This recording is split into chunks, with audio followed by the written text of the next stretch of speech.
are about to talk tonight. Can we talk? Come on.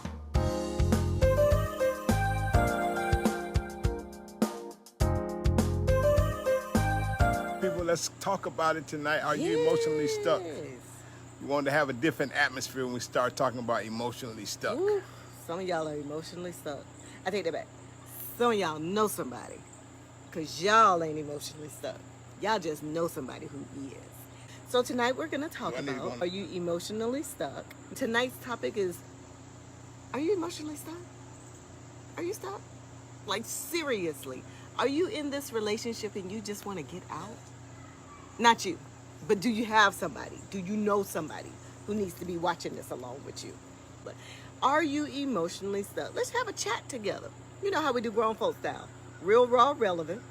We don't sugarcoat nothing. We just say what we say. We're not experts. We're just experienced. And we want to share our experience with you. My name is Lawrence Knighton, and I am the enlightenment specialist with the My Relationship Movement group, and that is Tracy Knighton. I'm a licensed professional counselor in the state of Georgia and South Kakalaki. South Kakalaki. South Carolina. South Carolina, yay! And co-owner of Nova Counseling and Consulting Services, which stands for No One Ventures Alone. No One Ventures Alone. So our topic tonight is simply this: are you emotionally stuck? Do you know somebody who's emotionally stuck? And if you do know somebody who's emotionally stuck, guess what you need to be doing right now? Getting them on this live. So he came up with this topic: are you emotionally stuck? And I was like, I'm not even sure what that means, because oftentimes there are signs that we should be paying attention to that let us know that we're stuck. And when it comes to our emotions and it comes to our relationships, we don't often take heed to those signs, do we? Right. But I got to thinking, when we're driving in a car and we're stuck in traffic, how does that make you feel? Think about that for a second. So I remember the times that when I was often going different places, and at that time, we're talking like 92, 93, 94. Traffic was not like it is now. Traffic was nowhere near like it is now in the Atlanta area. But nevertheless, we still had traffic. And I can remember a lot of the times having to rearrange my schedule to make sure that I didn't get stuck in traffic. I remember there would be times where I worked at the mayor's office, and I remember having to live outside of the perimeter and having to make sure that when it was time for me to travel into the city or travel out of the city, that I had to rearrange my schedule so that I would not get stuck in traffic, because traffic often got bottlenecked in certain areas. And to this day, I don't know anybody who enjoys being stuck in traffic. Oh my, okay. As a matter of fact, when you're stuck in traffic, it often frustrates you. Oh my. Because you're not going anywhere. It often causes anxiety. Oh my. Because you're worried about the people on either side of you, whether or not they're paying attention, whether or not they're on their cell phone, or they're doing things they should not be doing while driving, which could cause an accident. It is often unnerving because you don't even know what caused the traffic. Like, is it just an accident up there? Here's the other part that being stuck in traffic causes. It causes agitation. Because now you got to try to figure out, do I stay in the traffic because it might end soon, or do I figure out an alternate way that's going to take me out of the way possibly? And then here's the other thing: do I have enough gas to take me out of the way only to get me stuck in traffic because everybody else has the same idea that if we get off the freeway and go a different way, now I'm dealing with traffic not only on the expressway, but I'm dealing with traffic on the alternate route. So when you're stuck in traffic, there are a lot of things that begin to go through your mind. Am I going to be late for my appointment? Am I going to be late for my job? Am I going to run out of gas? Here's another thing that happened to me one time when I was stuck in traffic. My car overheated. Oh my. My car overheated because here's the thing: I was stationary in a place, wasn't moving, but everything in the car said we were supposed to be going. And so being stuck in one place caused my car to overheat, which caused more anxiety and what? Stress for me. But here's another thing that some people can relate to. Don't tell nobody I shared this with y'all. But I was stuck in traffic one time and I had to go to the bathroom. So now not only are your bodily functions saying you stuck in traffic and you need to figure something out, but now mentally I'm in a whole different mindset, because if I stay stuck where I am, an accident is going to happen. I ain't talking about an accident outside the car. I'm talking about an accident inside the car, which causes other problems. Whew. And sometimes you have to what? What? Go and just let it out. What? No. So those are signs. Those are things that we know we feel when we're stuck in traffic. Everybody can relate to that. But here's the thing. Why do we ignore signs when we're emotionally stuck in a relationship? Oh, wow. If you can identify with all of those things that I said being stuck in traffic, then why is it that you can't identify those things when you're emotionally stuck In a relationship. in a relationship? Oh, A relationship that's not going anywhere. A relationship that can cause accidents on either side of it and be detrimental to your health. A relationship that causes you anxiety, frustration, and stress and agitation. A relationship that's not going anywhere, but it's causing you to run hot. Think about that for a second. Ooh, I like that analogy. So now the question tonight is, are you emotionally stuck in your relationship? Are you stuck? And one of the reasons why I decided to come up with this conversation is I've had an opportunity recently to talk to a lot of people who really know what their relationship status is. Exactly. But a lot of times people are waiting for you to tell them what to do. I said, listen, after they finish saying what they say, I say to them, I said, honestly, you already know what to do. I don't need to tell you. You've already answered all your questions. You've already given enough information to let you know whether the relationship is stuck or unstuck. I mean, stuck or going somewhere. Or unstuck. Unstuck. And so I don't need to answer that question. And so that's why we wanted to deal with this tonight, because we want you to make your own analogy. Now, we're not saying a relationship can't turn around. We're not saying any of that. We're just saying that a lot of times we overlook the signs, if you will, that says to us that really we're stuck. We're here, but we're trying to act like we're not stuck. And so that's the other issue. I remember one time going on one of the rides at the fair, and I remember the actual ride being stuck halfway up the top of the ride, just stuck. We're sitting there trying to figure out, on the ride. On the ride. Oh, no. This is in New York State Fair, and we're trying to figure out, okay, are we like gonna get back down? Or what are they gonna do? Is this thing gonna break down up here? Is the power cut off? And so you're sitting there, again, anxiety, you're trying to figure out what needs to happen. And that was not a good feeling, being stuck in the air, fear of not the unknown, knowing what's going to happen. And here's the moral of the story.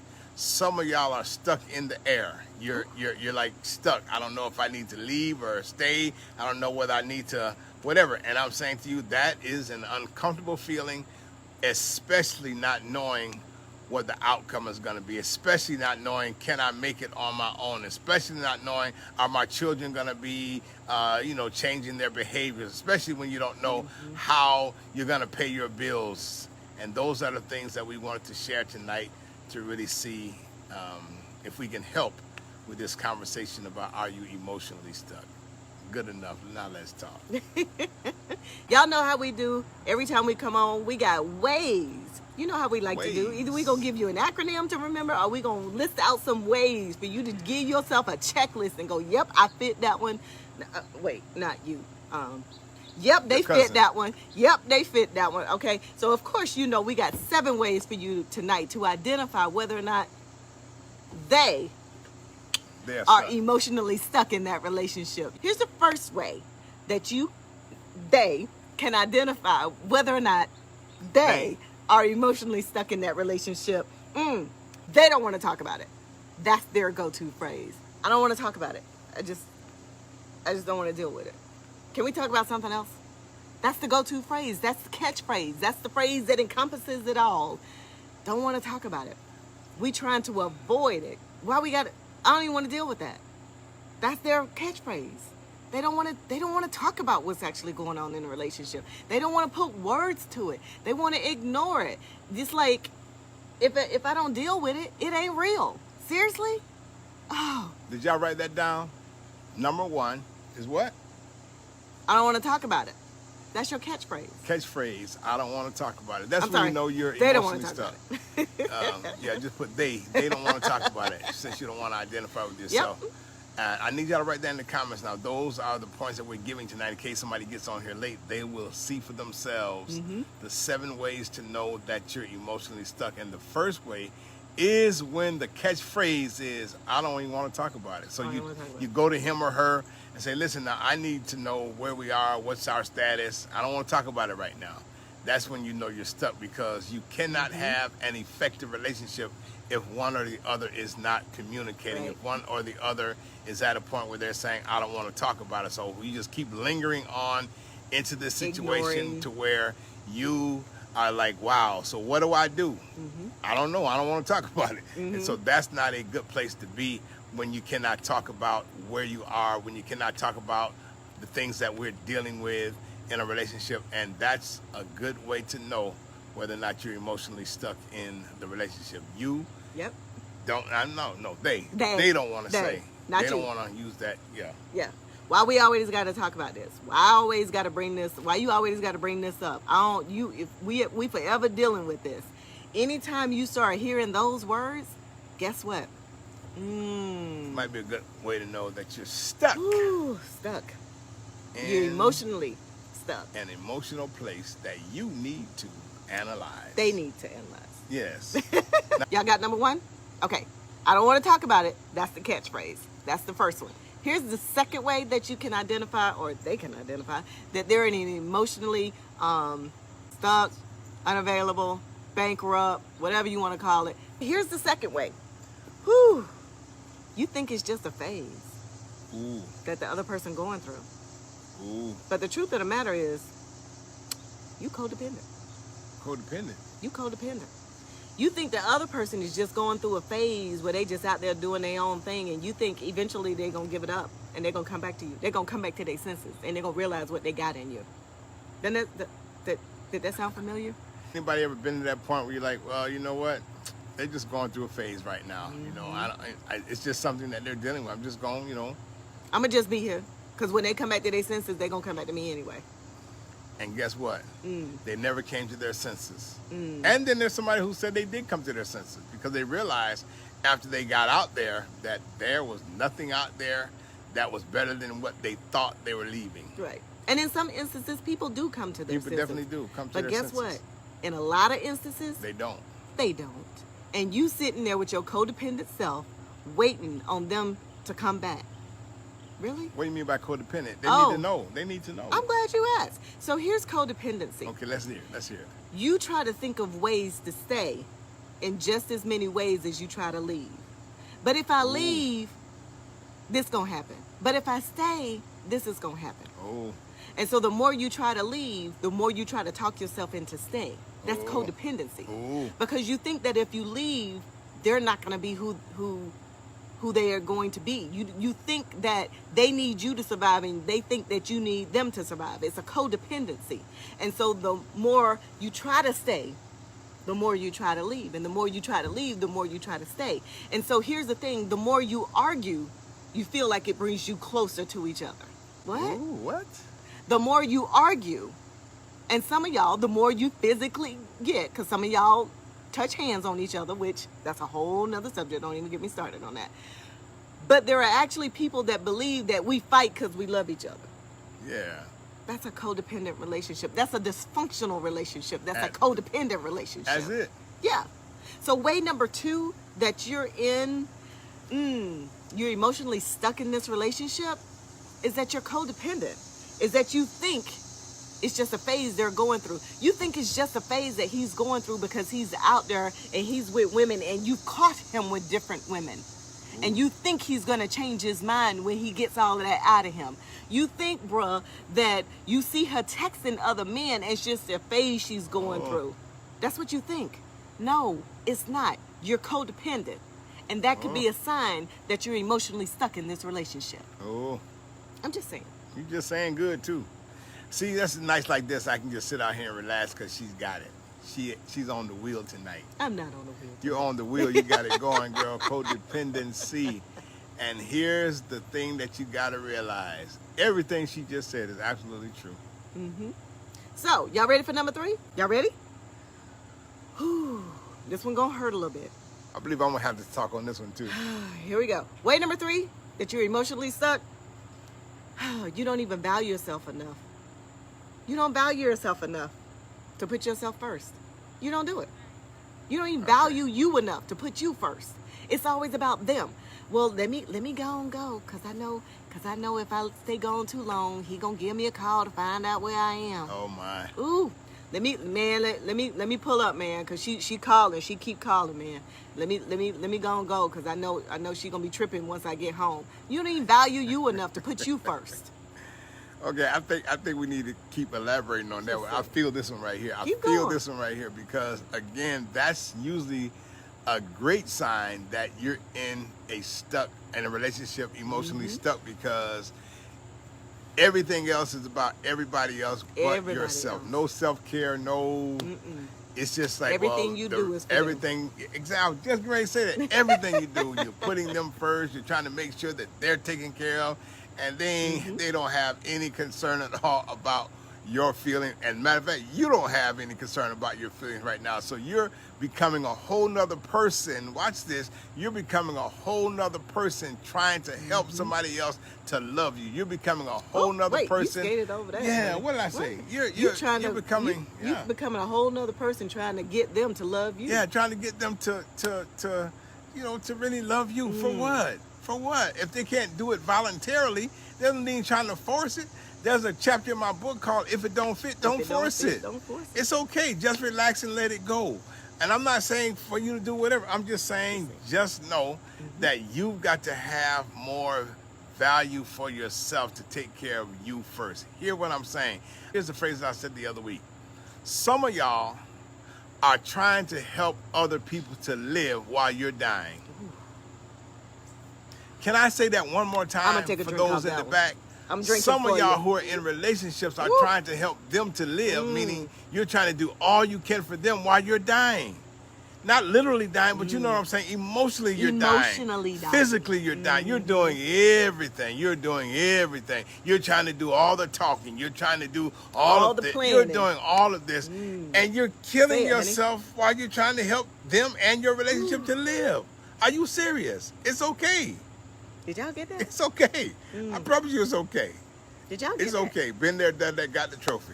Got the t-shirt too, Knighton. Period. Take care of me first. Period.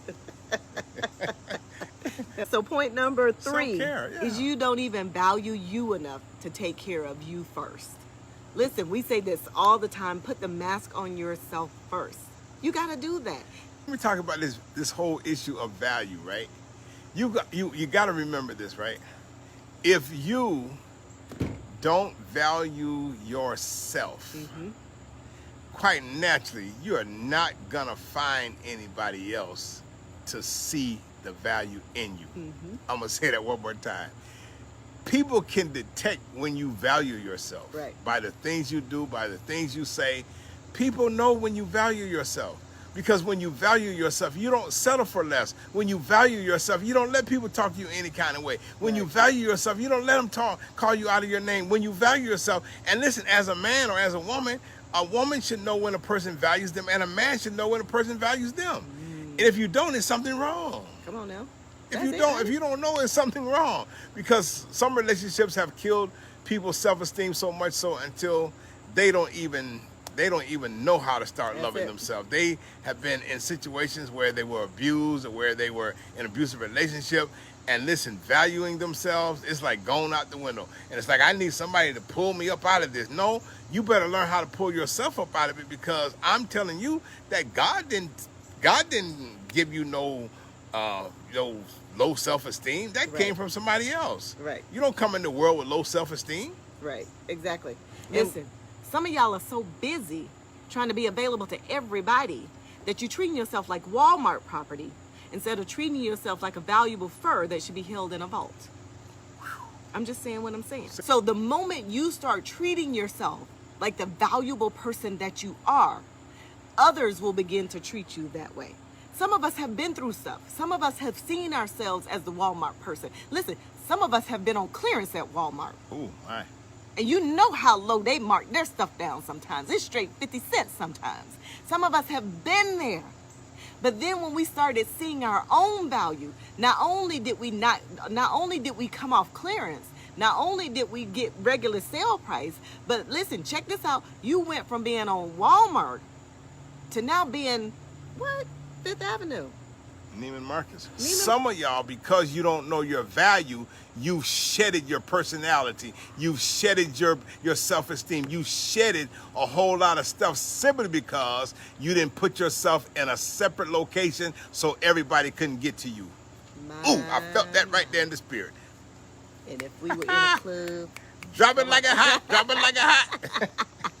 Did y'all get that? And that was, listen, that's just point number 3. Yeah, hey, some of y'all got to learn how to value yourself. That's it. Some Put of y'all yourself gotta learn away. how valuable you really are. Put yourself Listen, away. here's the moral of the story. When we talk about our value, some people are not going to see your value.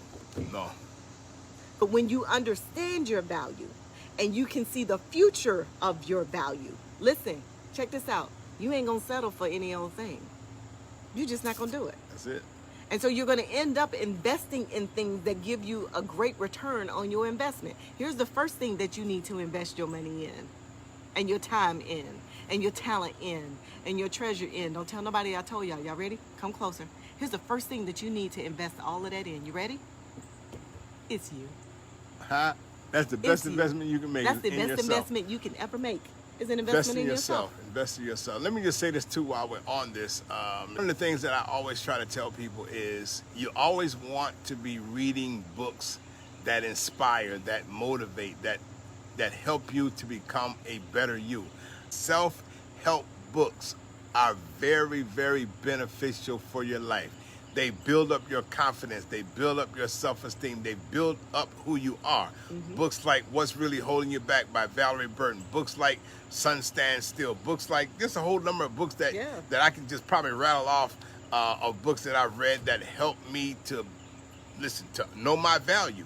And I'm saying to you, I want to read a book that helps me to talk about relationships, books that help me to talk about life in general, books that help me to build up who I am, books that help me to understand life from every perspective, financially, physically, emotionally. That's what you got to start doing, investing in yourself, investing in something that can bring your value up. Because once your value goes up, you'll never put yourself on sale anymore. Here's way number 4 that may be an indication that you are emotionally stuck. And some of y'all guilty with this. You overshare. You overshare with folks that ain't got no business being in your business. Come on now. Overshare. Let's talk about that You overshare. overshare. You talk about what's going on in your relationship with people that can't even help you. You talk about what's going on in your relationship with people, guess what, who are in worse circumstances than you. Here you are married, talking to a single person about what's going on in your married relationship. Here you are married, talking about your relationship with your mama and your sisters and people like that. And guess what? That's doing more damage than good. Yes, now, it there's is. nothing wrong with sharing and getting advice to help move you along, because we don't all know everything. Right. But don't overshare. Here's the thing, appropriate boundaries will keep you from oversharing. There are certain things that I share with my sisters because we're constantly texting all day, every day. Me, my sisters, and my mom. All day, every day, we are texting. We have another group chat with our daughter and my sister-in-law, my sister-in-law. We have a text, but there's no oversharing because we have appropriate boundaries. Some of y'all share way too much with people that don't bring any value to what you're going through. Think about that for a second. You share way too much with people who can't guide you and lead you. You share way too much with people who want to continue. Listen, they're trying to find a way to take you down. And here you are oversharing and giving them ammunition. Stop sharing. Stop putting your business on social media. That's oversharing. That's oversharing. That is enough right there, what you just said. Too. That's enough. That's enough. You sure? Yeah. All right. Okay. Because that's the thing that happens is people definitely do continue to talk about your relationship with your girlfriend, and all of a sudden, now your girlfriend tried to scope your man out. Stop it. That's not true. Yes, it is. That's not true. Yes, it is. They end up scoping out your man. You telling them all your secrets. Ooh, that's way number 4. Y'all got way number 4 because we about to Ooh. move on to way number 5 now. Y'all got it? Way number 5 because we said we only got 7 tonight. So here's way number 5 that you might be emotionally stuck in a relationship. And here's what I find that a lot of people that don't have appropriate relationship skills or coping skills, here's a way that they use as a defense mechanism. Uh-oh. You try to turn Okay. sarcastic and hurtful comments Okay. into humor. Okay. Listen, ain't nothing humorous about sarcasm when it comes to a relationship and one person's already hurt. There's nothing funny about that. And so here you are trying to defend what somebody else is saying to you by going, you so funny. You so funny. Ain't nothing funny about that. Nothing. It's sarcastic and it's hurtful and it's going to end up hurting you in the end. And so here's the thing. You're so emotionally stuck Wow. that you're trying to justify that foolishness. Ooh. I'm just saying. Ooh. Ooh. I'm just saying. I'm just saying. Too. Somebody's going to get hurt. And guess who that somebody really is? It's you. Because underneath that sarcasm that you're allowing to be fed to you is the person that's trying to feed you poison. And little by little, you're taking it in.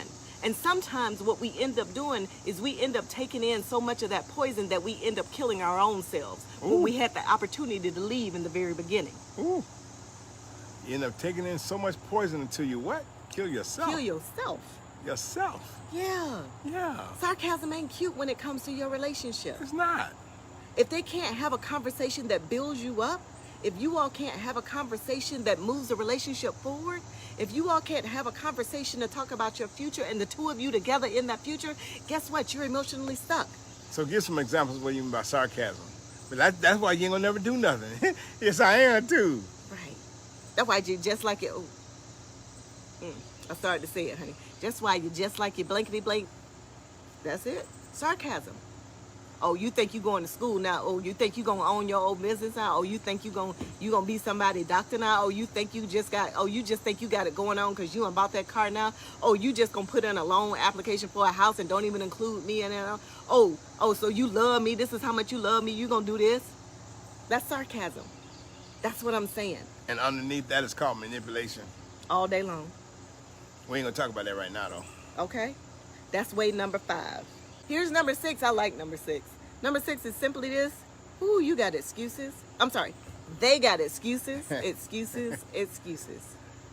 You're emotionally stuck because you just continually making excuses.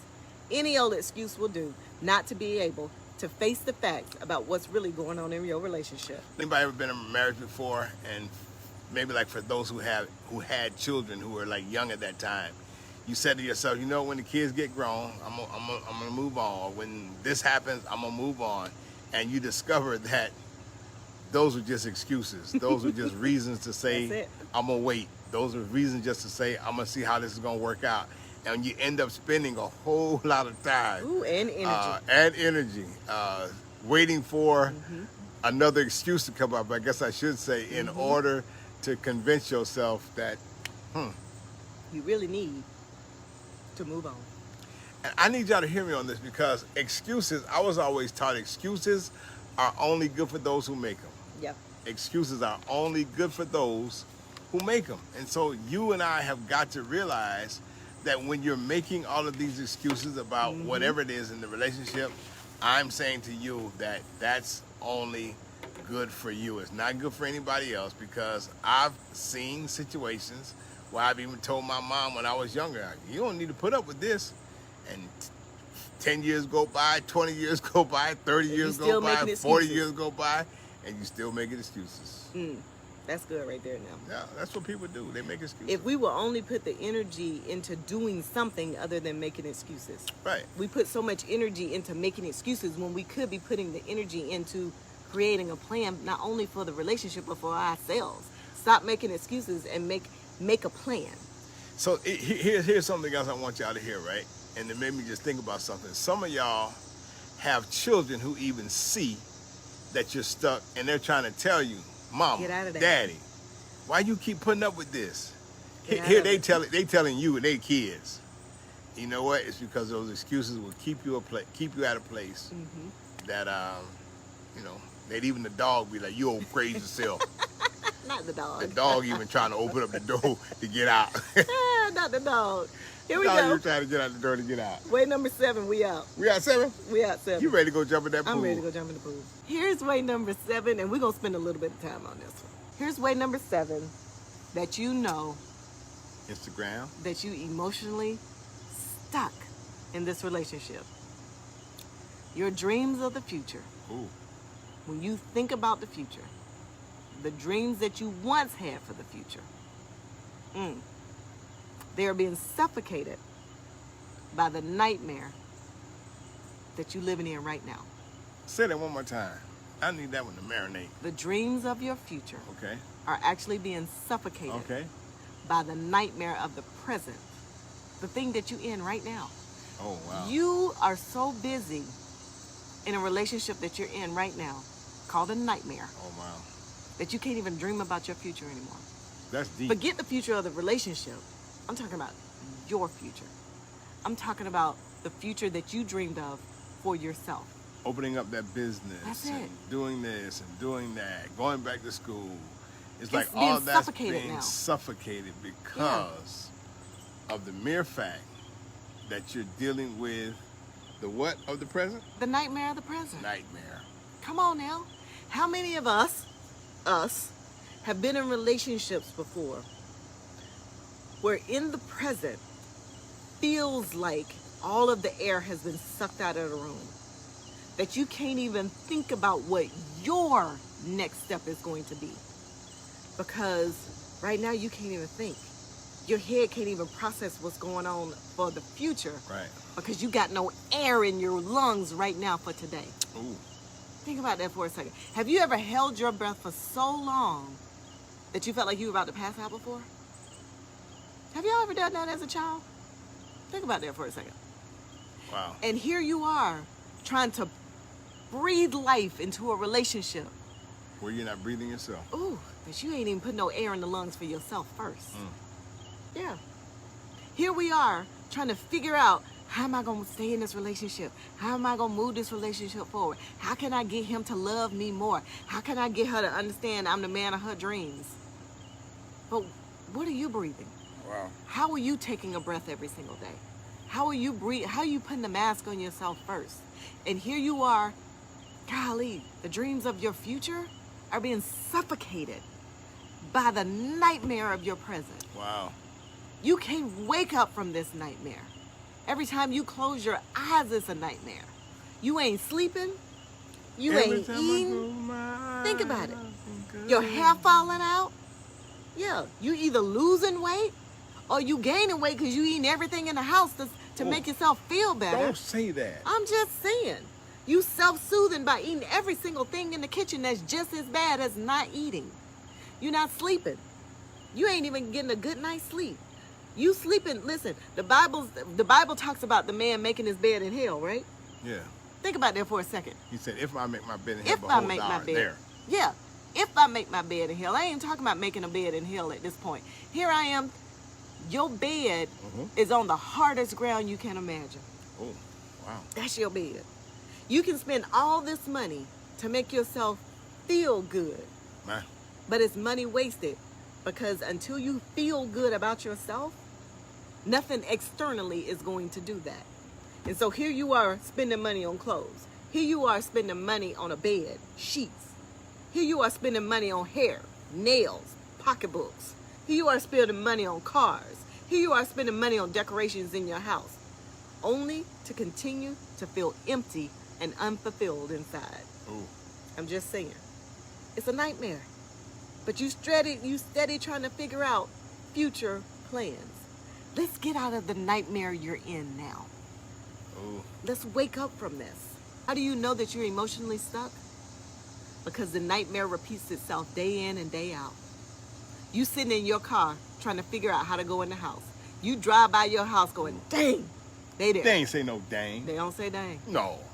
Y'all stop playing. You know see their don't phone say number names. pop up on your phone and all kind of choice words coming out your mouth. Yeah. You in that nightmare. Yeah, they call you looking at your phone. He called me one more time. Come on now. We just speaking the truth. Boy. We ain't experts. We just experienced, and we Why want does to he share our keep calling me? experience Why with she you. keep calling me, man? I wish you would just That's it. lose my number. That's it. That's it. That's when you know you stuck. That's when you know you stuck. When you start saying stuff like that. Sure enough. That's when you know you stuck. It just made me think about it. Like, man, I just wish you'd stop calling me. I wish she stopped calling me. That's when you know you stuck. When you don't even want to hear from them or her. I Or said here's that. the other part. You know you stuck when they keep calling you back to back to back to back to back to back. But they're just checking on me. No. That fool. ain't checking. That ain't checking. That ain't checking. That's insecurity. That's codependency. Jealousy. That's codependency. That's cray-cray. That's the best way to put that. That's cray-cray. It's about the best way to put that now. We appreciate y'all coming on. We're getting off a little early tonight because we don't have work tomorrow. And so we're going to go dive in the pool. That's it. We done. In the meantime, in between time, I wrote a book. Yep. The book is called If It's Love, It Will Last. That's If it's love, it will last. The book is about building solid, You can godly see it that far. relationships. And so some of the chapters in the book is called What is Love? Why Men Have Not Learned to Love. A Woman's Expectations. Are You Carrying Excess Baggage? Here's My Heart. If it don't fit, don't force it. Cannot be me. Denial's not a river in Egypt. And the last What does chapter? God say? That's one of the other chapters. If you want to get the book, just hit me up. Message it. me. I'll get the book to you. Thank y'all so much for tuning in. Y'all be blessed. Thank y'all so much for the love that you're showing. Appreciate y'all. You make a brother and a sister feel mighty good. See y'all later.